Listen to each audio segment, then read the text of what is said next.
Hello मित्रों, नमस्कार। मैं प्रमोद कुमार फिर से एक बार अपने चैनल पर आपका स्वागत करता हूं। जैसे कि हमने विज्ञान की क्लास 1 बाय 1 आपको प्रोवाइड की जा रही है और आशा करता हूं कि आपको बहुत अच्छा लग रहा होगा पढ़ने में और आप साथ के साथ नोट्स बनाते हुए भी चल रहे होंगे। तो मित्रों, आज हम स्टार्ट करते हैं। कल हमने देखा था केंद्रक, केंद्रक के बाद क्रोमोसोम और गुणसूत्र के बारे में हमने पढ़ा था। डीएनए कवर करते हुए आज हम देखते हैं कि कुछ इम्पोर्टेंट पॉइंट रह गए थे, उन्हें मैं आज नोट करवाता हूँ आपको। तो इसमें डीएनए को दोहरी कुंडली संरचना जो किसने कहा था, वो इसमें स्टेप बनाकर लिख लेना आप।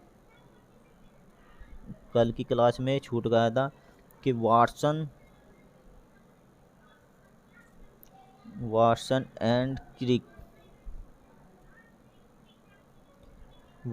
एंड क्रिक ने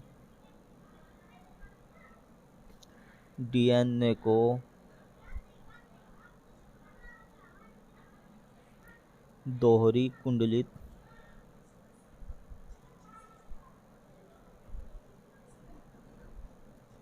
संरचना कहा। यानी कि वाटसन और क्रिक ने जो डीएनए को दोहरी कुंडलित संरचना कहा। अब हम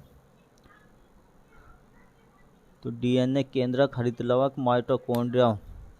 डीएनए में जो हमारा पाया जाता है वो केंद्रक, हरितलवक और माइटोकॉन्ड्रिया पाया जाता है। अब देखते हैं केंद्रिका क्या होती है। केंद्रिका एक केंद्र के अंतर्गत हमारी एक केंद्रिका होती है।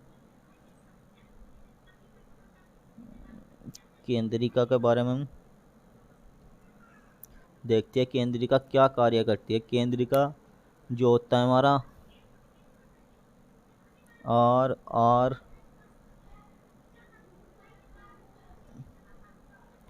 एन ए का निर्माण करता है।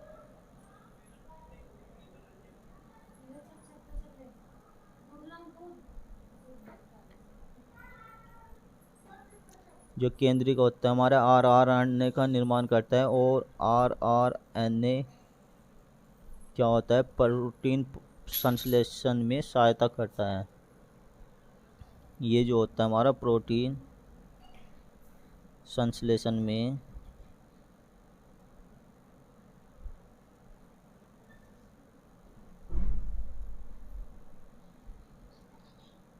सहायता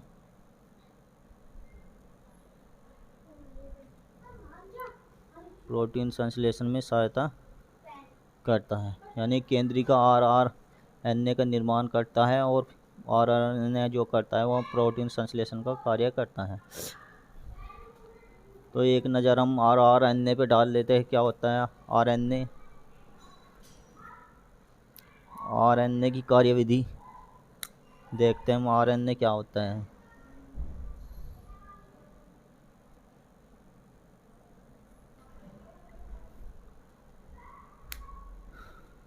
आर एन ए में यूरेसिल बेस पाया जाता है।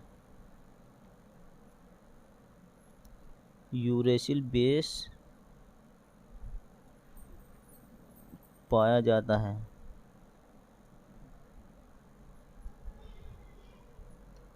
इसका पूरा नाम राइबोज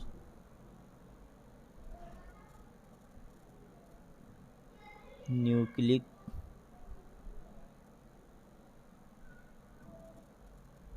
एसिड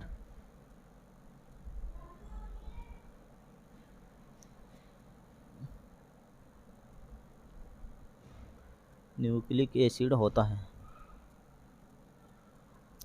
किसी भी प्रकार आनुवांशिक पदार्थ नहीं है। यह किसी भी प्रकार का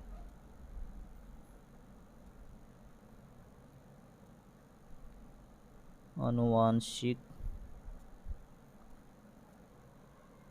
पदार्थ नहीं है।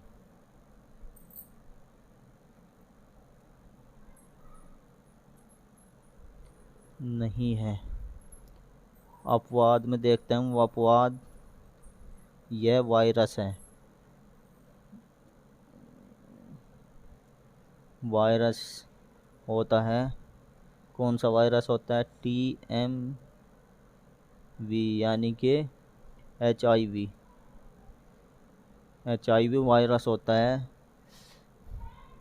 और दूसरी कंडीशन क्या है इसके लिए? प्रोटीन संश्लेषण में सहायता करता है। ये तो पीछे बताया था हमने कि प्रोटीन संश्लेषण में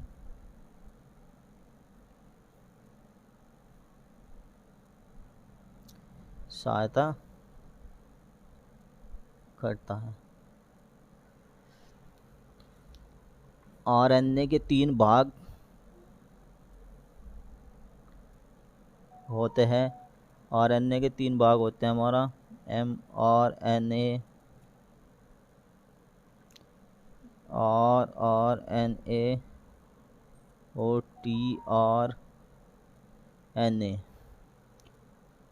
तो M से बनेगा हमारा मैसेंजर यानी कि मैसेज पहुंचाने वाला, यानी कि जो भी मैसेंजर जाएगा, जो भी मैसेज जाएगा वह mRNA के द्वारा जाएगा। राइबोसोमल बनेगा। और ये बनेगा हमारा ट्रांसफर RNA।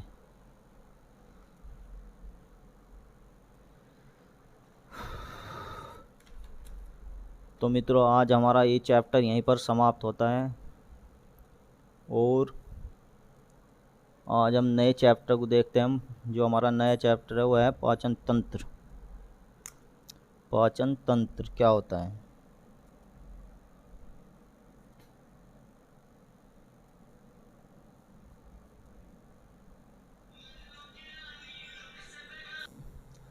ये पाचन तंत्र यानी कि डाइजेस्टिव सिस्टम देखते हैं हम क्या होता है। पाचन तंत्र यानी कि कई सारी चीज़ों को मिलाकर बनने वाले तंत्र को हम, यानी कि तंत्र क्या होता है? तंत्र जब काफ़ी सारी चीज़ें इकट्ठी हो जाती है तो हम उसे तंत्र बोलते हैं। जो NCERT में इसकी परिभाषा है, NCERT में जो परिभाषा है एक बार उसे देख लो आप, कि जटिल भोज्य पदार्थों को सरल भोज्य पदार्थों में तोड़ने की क्रिया को पाचन कहते हैं। यानी कि जो जटिल भोज्य पदार्थ है उसे सरल भोज्य पदार्थों में तोड़ने की जो क्रिया होती है उसको हम पाचन तंत्र या पाचन बोलते हैं।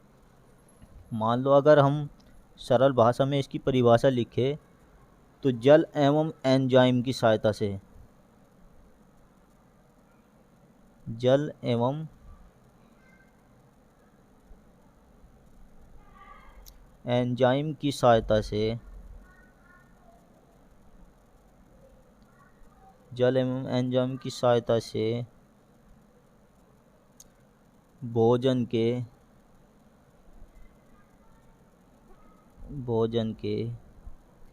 जटिल अणुओं को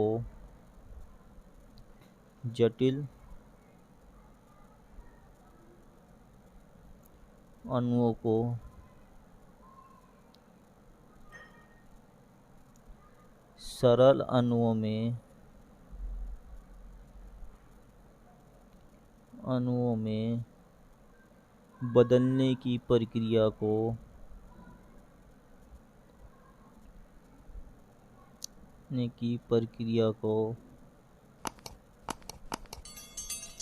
बदलने की प्रक्रिया को पाचन कहा जाता है।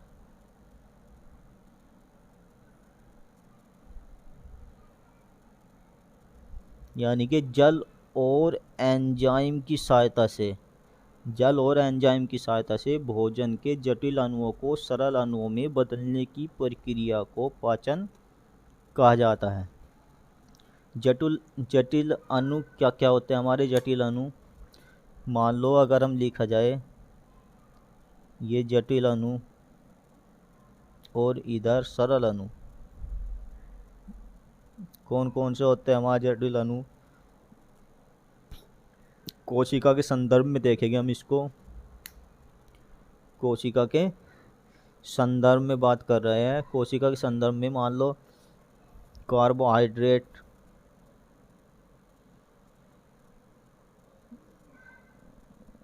हाइड्रेट कार्बोहाइड्रेट को बदला जाएगा ग्लूकोज में,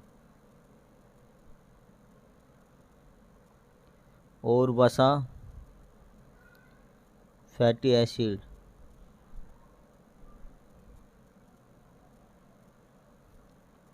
प्रोटीन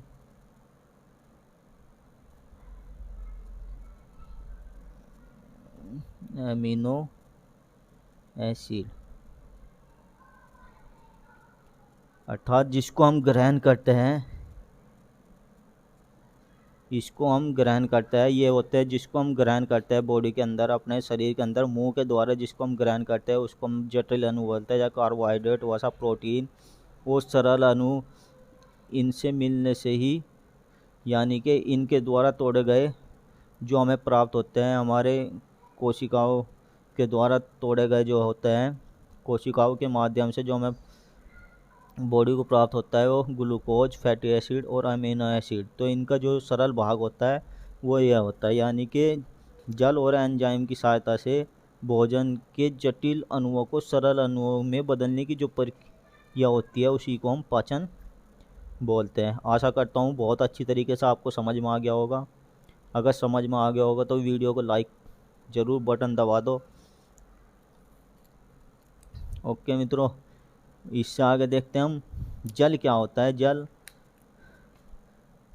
जो होता है हमारा, एक इसमें आया हमारा जल। जल को क्या कहते हैं?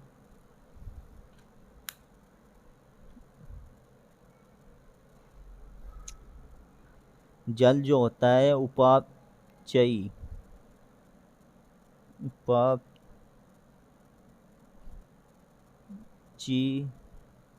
उपापचयी क्रियाओं में महत्वपूर्ण भूमिका निभाता है। महत्वपूर्ण भूमिका निभाता है, यानी कि कोई भी उपापचयी क्रिया हो रही हो उसमें महत्वपूर्ण भूमिका निभाता है। और एंजाइम क्या होता है? एंजाइम के बारे में एक बार देख लेते हैं। एंजाइम किसको बोलते हैं? जैव रासायनिक पदार्थ होते हैं। यह एक प्रकार के जैव रासायनिक पदार्थ होते हैं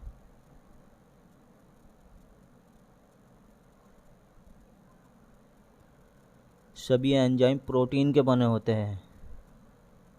सभी जो एंजाइम होते हैं वे हमारे प्रोटीन के बने होते हैं। प्रोटीन बने होते हैं। सभी एंजाइम प्रोटीन के बने होते हैं। अर्थात कार्य क्या होता है इनका? कार्य भी बताया था। जल और एंजाइम कार्य होता है हमारा पाचन में। कार्य जो होता है इसका पाचन होता है। अर्थात इससे क्या आप समझ पाए हो कि जहाँ पर एंजाइम नहीं होगा वहाँ पर पाचन नहीं होगा।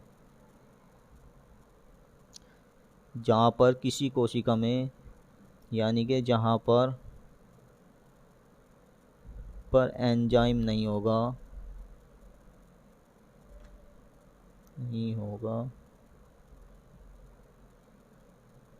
वहाँ पाचन की क्रिया नहीं होगी।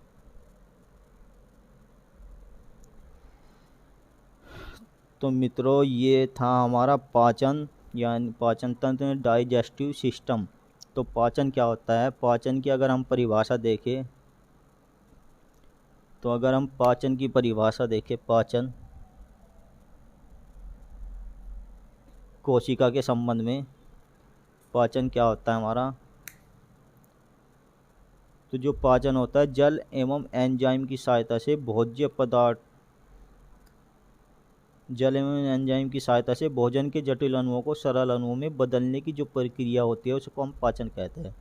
जटिल अणु में जो होते हैं हमारे कार्बोहाइड्रेट, वसा, प्रोटीन ये होते हैं। सरल अणु में ग्लूकोज, फैटी एसिड और एमिनो एसिड। जल उपापचय क्रियाओं में महत्वपूर्ण भूमिका निभाता है। एंजाइम क्या होता है? जैव रासायनिक पदार्थ होते हैं। सभी एंजाइम प्रोटीन के बने होते हैं। एंजाइम का जो कार्य होता है केवल पाचन में होता है, यानी कि जहाँ पर हम समझ सकते हैं कि जहाँ पर एंजाइम नहीं होगा वहाँ पर हमारा पाचन नहीं होगा। ओके मित्रों, आज हम यहीं समाप्त करते हैं। कल देखेंगे कि 1 बाय 1 कि पाचन के चरण क्या होते हैं, किस किस जगह पर हमारा पाचन होता है और कैसे पाचन की क्रिया संपन्न होती है। तो मित्रों, अगर वीडियो पसंद आ रहा हो तो लाइक करना, सब्सक्राइब और शेयर करना, बेल आइकन को जरूर दबाते चलना, जिससे आने वाली वीडियो का नोटिफिकेशन आपको मिलता रहे। ओके मित्रों, धन्यवाद। फिर मिलता है अगली क्लास में।